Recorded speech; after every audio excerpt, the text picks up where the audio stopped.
first of all, thank you, ladies, for taking the time to share your stories with us. I think this is really vital, being that we're focusing during Fashion Week on student work and how to sort of transition into the world of fashion.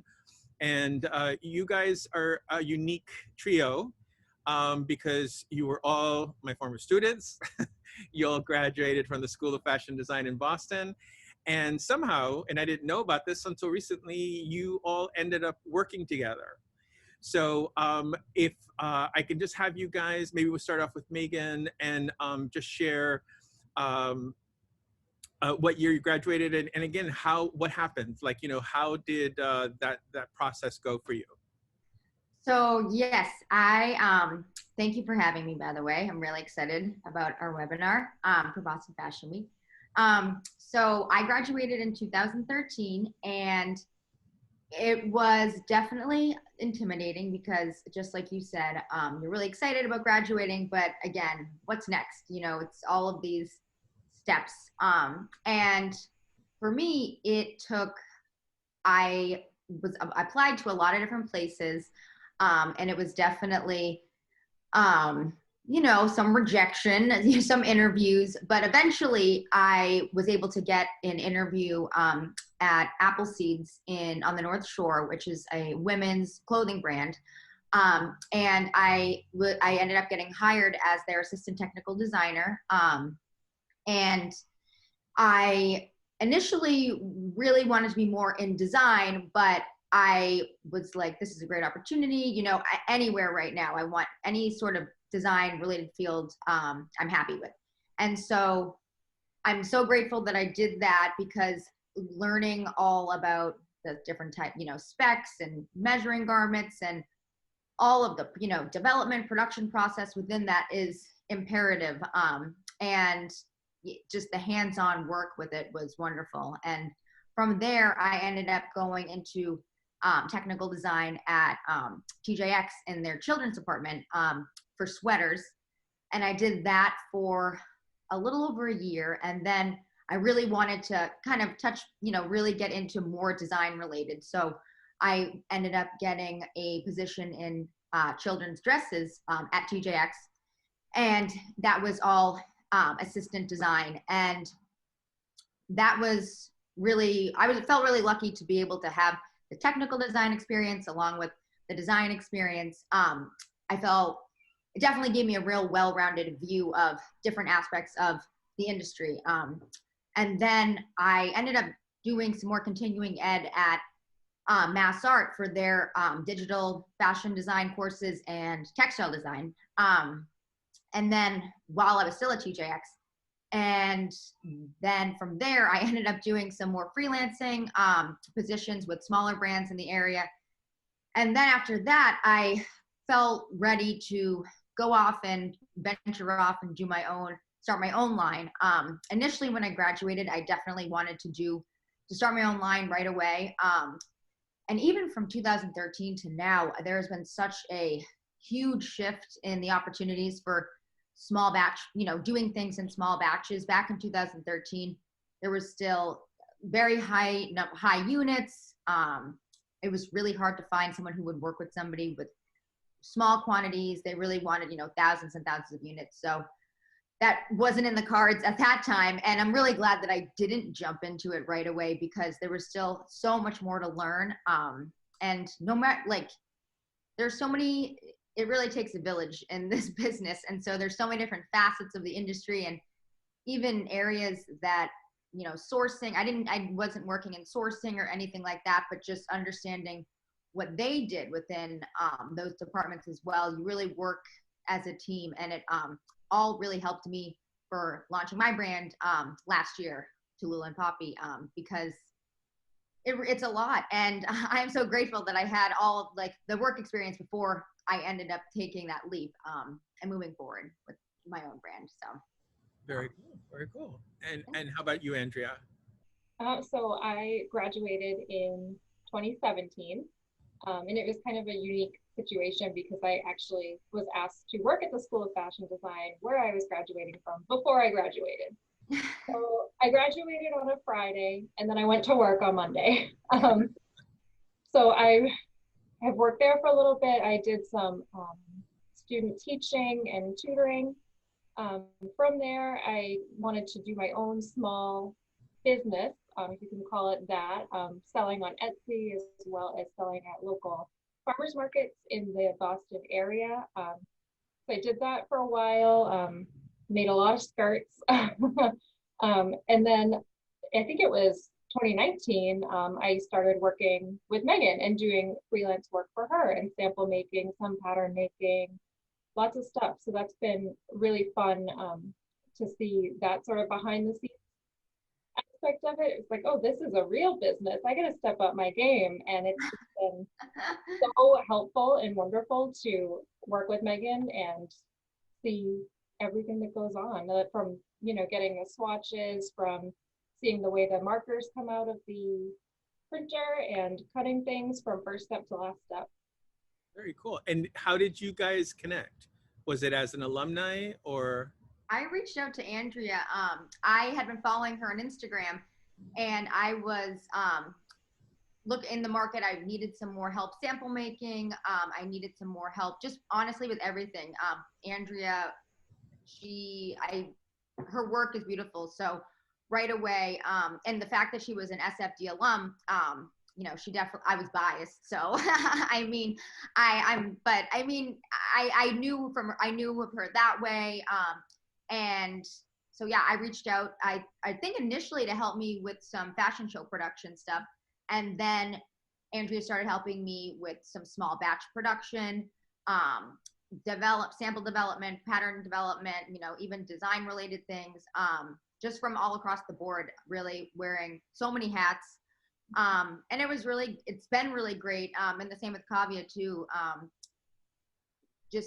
We were all trained the same way. So we all have the same slopers. We're all kind of on the same page with everything, which has been, it's been very helpful for sure. And Kavya, before you kind of tell us your story, I'm just curious because you just brought it up, the idea of being trained at the same place.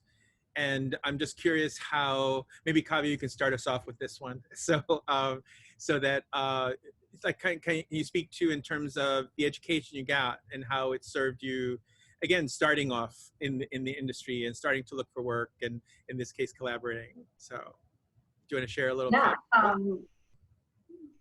yeah, that question is actually very easy to answer because when I was making a sample for Meghan's dress and she gave me one of her dress patterns and then I measured it against mine and it was really funny how similar it was, although they're like two different designs, like the basic sloper was same.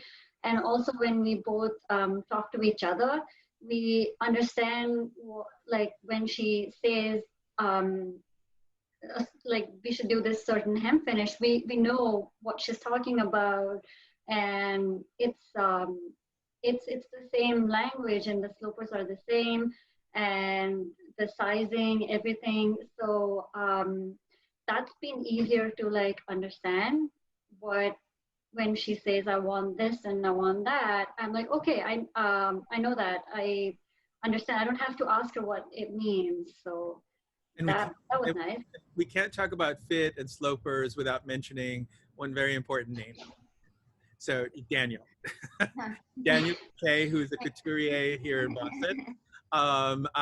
Do you feel like, what you've learned, I mean, obviously you were my students too, but, like between all the teachers, but in particular Daniel, because, he's a real stickler for size and fit and things like that. Do you think that has given you an advantage? Definitely. While I was working with Meghan, I also interned with Daniel. So not only understanding how he works in school, also understanding what he does in his studio and how he approaches things also made me understand, appreciate the art of pattern making even more.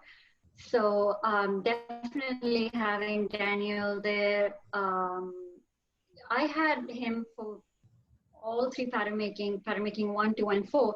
So it definitely helped me a lot in understanding right from the basics to, you know, seeing a garment from 2D to 3D. Right. Just a pattern laying on the table, you can actually visualize it, how it's going to hang, is something, yeah, Daniel taught me, and I appreciate him for that. So tell us now, Kavya, just like what it was like for you. Graduated a little later, so like what it was like when you graduated and going into the industry. Yeah, so I graduated in 2019, and so for every student collection that SFT shows, we have judges, and then this time Meghan was one of the judges who was judging the garments, and so that's how we actually met on when she posted a bunch of garments that she liked on Instagram, and then I thanked her for, you know, saying that, and then she asked me if I was looking for internship, and I definitely said yes, because I know that she started her business, so I am always curious about, you know, how a startup works, and then and I definitely, Meghan had 2 to 3 years before that, so she was not actually a startup anymore. But it was definitely interesting to see how she produces garment, because it's not a full-scale production. She does very a thoughtful production. So so it was interesting to see how the design process works and the sourcing works, and then testing on the garments, and it's definitely interesting to see all the thought process that goes behind garment. I love that you highlight sort of that thoughtful process and a smaller scale, because I think I mean, as a teacher, you know, when I talk to students, I'm always emphasizing that although the world at large, the fashion world at large, always talks about mass production and scaling and going very big, that's great, but you have an option. You know, like, you know, Meghan worked for a big company and then she decided to do her own thing. And again, like you said, things have changed, you know, so that you are able to do smaller production, because it's a viable way to build a career, you know. And I think this is a great example of, again, starting small on your terms, so that you know, you don't feel the pressure of having to scale up super quickly or be this big company. You mentioned, again, that times have changed in terms of things that are available for small runs, and then 2020 happens and times change again in a whole different way. So I'm curious, how have you guys been able to continue to work together? Yes, you're absolutely right. By the time when COVID hit, it was exactly 1 year since Tallulah and Poppy had been in business. It was March 15th. And I think that was the time when everything started shutting down of this year. So it was exactly 1 year. And basically, the anniversary. Exactly, the anniversary. And at that time, we had a whole bunch of other plans for spring, summer, fall, winter, or fall of this year. And everything just had to shift. And especially, you know, I think at the beginning, no one really, we were all just sort of, I mean, like we are now, just sort of trying to figure out what's going to happen, how long this is going to go on for. And then once the CDC made those requirements that everybody needs to wear a mask in public, I was like, all right, well, we got to shift. We have to pivot with the times, because this is the only thing that people are going to be buying right now. People aren't interested in, there's nowhere to go. People aren't going out and about. They're not going out to dinner. They're not going to events. They're not going anywhere. So we really need to, you know, in order to make it work, we're going to have to pivot what we're producing and make it work. And so that's what we started doing. I think around at the beginning of April, we started going full-blown mask production. And I never thought I'd be in the mask business ever. But you kind of have, I think when you're in a business, that's sort of like, in order to survive, that's what you need to do. And a lot of what goes on around you determines that. And I know a lot of other brands have been, and designers have been doing the same thing. And it's been a way for us to still keep our business going, and while still providing the public these face coverings that they need. And yeah, I mean, I'm hopeful for next spring and summer. But yeah, right now it's all about the masks. How about you guys, from your perspective? Because you guys have your own projects as well, your own things that you want to do. So I'm just curious, what's that looking like for you with this change? It really just shifted to masks for me as well. Whether it was making them to sell, making them to donate, because at first there weren't enough to go around to the hospitals. It really put personal projects on hold for a little bit. And at the beginning of this, I thought, oh, I'll have all this time. It's like a 2-week vacation. I'll get so much done. And then it turned into much, much more. So still focusing on the masks, still trying to get back into, creating garments. But it's a tough mindset to shift into. And what about you, Kavya? So I was interning for Meghan and Daniel at the same time, and then I just had to stop because I take public transportation. I just had to stop and just stay at home. So the first 2 weeks, I just spent some time on reflecting things. But I think after first 2 week, Meghan told me that she was going to start the mass production, and then I was so happy to help because to begin with, I don't have a lot of connections in the industry outside fashion, so I definitely want to make masks for frontline workers. But when Meghan asked, I definitely felt much more useful because I was just making masks for me and my husband, but after that, I definitely felt quite happy to do that because I was helpful in some way. And after that, slowly we started focusing on next year's collection, but pretty much making masks, yeah. So, but you guys have started thinking about for Tallulah and Poppy for the next season? Yes. Well, I should have mentioned, right when we started doing the mask, Andrea and Kavya were like my right hand people helping with the mask production, like hardcore. And then now we're still doing masks, but we're focusing on these guys are helping me with sample and pattern development for holiday 2020 and spring summer 2020. So I think you guys are happier in development and sample making more than production, but maybe I'm wrong. I don't know. I think it's the production. I think it's a nice change to switch it up. So I was happy to kind of be able to have kind of somewhat more normalcy back to working with these guys and what we normally do, than just like this constant mask production.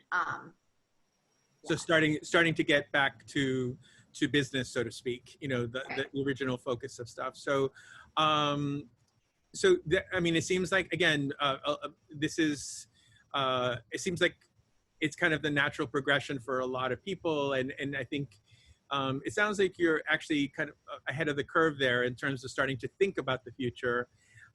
Personally, I just think it's a great outlook to have, to, saying, yes, we're going through this and maintain what we need to, but thinking about the future. And with Fashion Week here in Boston moving forward and going digital basically, or remote, I know Meghan was part of some summer calls, working with young people and trying to help them move forward. Have any of you had any any insights into how to transition in terms of sharing your work? Because I know we had a series of calls over the summer where we had industry professionals speak with these recent graduates. And I'm kind of on a quest myself, trying to figure out, what's the new way to share, because, I have a feeling even if we're lucky enough to have things get better, it's going to be a while before, quote unquote, we get back to not having to worry about that aspect of our lives. We get back to just getting to work and not having to worry about, our health on our way to work. So I'm just curious with like fashion shows and, just getting out there and getting your work seen and things like that. Have any of you had any thoughts about that, or any or even frustrations, because I think, like I said, for young people, or students, I should say, and graduates here, listening to this, I'd really love to see, how it's similar for all of us. We're all experiencing same frustrations and same challenges of trying to think about how to move forward, not just with the production, right? Because you guys are doing that remotely, right? You're doing that independently, but then also creatively, like how do we get people to start thinking about more than just a mask? I've heard some retailers and big brand names talk about, obviously, like, what are we going to be wearing, and the focus is going to be on tops, that kind of thing. So any thoughts into, again, what people are going to be wearing, how we're going to be sharing our work, again, like through a fashion week? Any experience with that at all throughout this process? I personally, it's a cliche, but social media worked out for me. Megan knows about this. I was looking for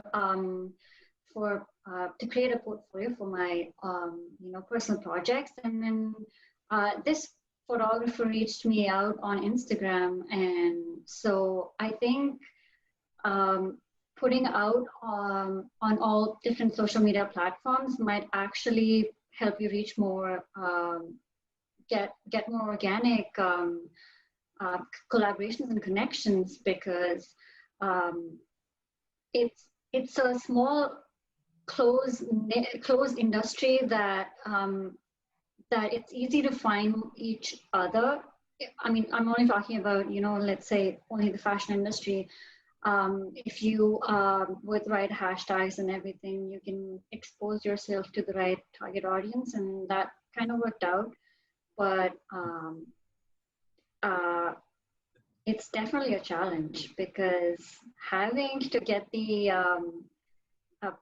attention span is also so short. It's really, really hard to like make a difference and stand out from each other. But I think there's definitely a way with social media and virtual. That's nice to hear. And also, and I think even just with the social media, like the way you described it, again, the right hashtags, things like that, it's not just posting to post, but posting like with a purpose, saying, I'm going to be strategic about this. I'm not just going to post whatever, but I'm going to post like a professional, and say, I'm hoping this will attract some attention. So I think that's a key thing that's, it makes it different than just posting to post. Because I know, sometimes we look at posting as kind of this frivolous thing just for fun. But again, with a strategy in mind, it can be very powerful. True. And what about you? Social media has been big. Word of mouth has also been big. When I started making the masks, my sister was sharing it on Facebook, my mom was sharing it on Facebook, and all of a sudden I started getting all these orders from their friends. So word of mouth just really helped out with that too. So getting your name out there that, hey, I'm doing this thing, spread the word. Excellent. Cool. I feel like too with social media also, like being like having outreach to other people, like taking the initiative and being proactive in that way too. Like definitely you got to have a strategy, but I think also just having outreach to other people and putting yourself out there, and sometimes people respond back and sometimes they don't, but I feel like if you at least try, if you don't try, you'll never know, and you get more by at least trying. Yeah, I feel like that's definitely, sometimes it can be scary reaching out to different, even like different bloggers, different, you know, people who you think wouldn't want to work with you. And I've been pleasantly surprised many times. And, you know, just thinking, oh, I'm too small, oh, this or that. And most people are nice. And it really helps to be proactive and to have that outreach. I also think if you're able to send like email, like if you're able to collect email addresses and or you have a website and collect email addresses and be able to send out newsletters through email, that's a really effective way too to stay relevant and kind of stay in the loop and yeah, to keep people like, yeah, and I know. think that and the outreach and social media, I mean, all speak to building your platform, building your audience, you know, because this is actually in some ways a good time in terms of the fact that we're all in our, you know, in front of our screens for such a large portion of the day, you know, depending on work and social. So, you know, again, not just letting it happen randomly, but just again with purpose, start to say, let's build our communities, you know, so that when we do have stuff, when we're ready to share, we can shift to that and we have an automatic built-in audience because we've been cultivating that over time, again, like through social media, your email blast, and some direct contact. I know that I was hesitant at first, you know, about what to do with Fashion Week, you know, when all this hit. And it was the outreach that really changed my mind because like you said, I spoke to people and I was pleasantly surprised that most people were waiting for something. Like they were, I want an opportunity. Yes, I'll do that. You know, that'll keep me busy, keep me focused, keep me creative. Like you said about the mask, also make me feel like I'm doing something. You know, I'm contributing in some way. So, so yeah, I think that that's all really key. So this has been great. Like I said, I think I'm hoping that a lot of students from all different schools are watching and new designers. But since you're all from SFD roots, I'm just wondering if a student who is in the program now or was just about to graduate or a recent grad came to you for advice, you know, how to just deal with everything. You know, everything is brand new, you know, dealing with the navigating COVID right now and starting a business. Is there one thing that you might say they should focus on? Like one thing in particular? That's a hard question. Uh, I feel, well, one thing in particular, I would say to really focus on what it is that they want to do and how to really get their message out to their audience. You know, I think it's a really weird time, unfortunately. But I think the fashion, everything is going to come back around, and I think to just really start building their portfolio and really focus on what it is that they want to do, and slow and steady wins the race. It's not something that happens overnight. It's a labor of love in this industry. I mean, it's hard work, and I think to just getting started on their portfolio and really building that is the best place to start. What about you guys? I think it is a good time to reflect on what it is that they want to do in the future. Like, do they want, what is it that they want to do? Is it technical design or starting a business, or, you know, getting into sourcing or being an influencer, whatever it is? I think it's a good time to learn more about it, do a little more research, and then starting to work on it. Like, for example, either making more patterns for themselves while staying at home, or doing a lot of collaborations, because these days you can collaborate with just a single text on a DM or DM on Instagram. So collaborations like that, I think it's a good time to start working on their skills and then collaborating, because the more you learn, the more skill you get, right? So and it sounds like it's, you know, again, we have this time now, and it yeah, sounds more like, you know, instead of doing nothing, you know, prepare for when things change again, because things will change again eventually, but whatever that is, you know, I don't think things will go back exactly like they were, but things will turn around. You know, history shows us that. So again, the idea, like you said, of refining those skills, because you all had an education, a great education, if I do say so myself. But I'm still learning, you know what I mean? So I'm a perpetual student. So the idea of honing your skills and building ideas and prototypes, you know, samples and things like that, just to test yourself. And then, you know, taking classes, you know, like I'm surprised in the summer and in the fall, we've had great enrollment in classes. And I was excited because I thought, oh, no one's going to enroll for a class, but it's the ideal time. It's like saying, you know, I get to focus on this again and start to be ready for what comes later. So, and how about you, Andrea? Anything that you're focusing on or would recommend? I would just tell people to work on their skills, you know, take a class if they have the time. Maybe they always wanted to learn how to make lace. Take a class on that. There's a virtual class for everything, and this is the perfect time to kind of dive deep into what they want to do. I'd also tell them to be nice to themselves too, because it's a new world and it's very tempting to say, oh, I got to fill all this free time. I got to work, but it's okay if they're not 100% productive all the time too. It's important to take that break and recharge creatively. I love that. That is a great note to end on, because I think, you know, we forget that, oh yeah, go, go, go, go. And yes, we want to keep moving forward, but it's challenging on many levels for a lot of people. So being kind to yourself, generous with your time, and, you know, and like you said, allowing yourself that time to recharge and not feel like you have to fill every single minute. So, well, thank you so much. This was a very fun way to spend, you know, time on an afternoon, and I can't wait to share this with our Boston Fashion Week audience. So, good luck with everything, and I'm sure we'll be seeing you guys throughout Fashion Week in different ways moving forward. And just thanks again. It was wonderful speaking with you. Thank you, Jay. All right. So nice to see everyone's faces. Honestly, it's like been survived to see people. Thank you so much. This has been awesome. So happy to be a part of it. Excellent. Okay.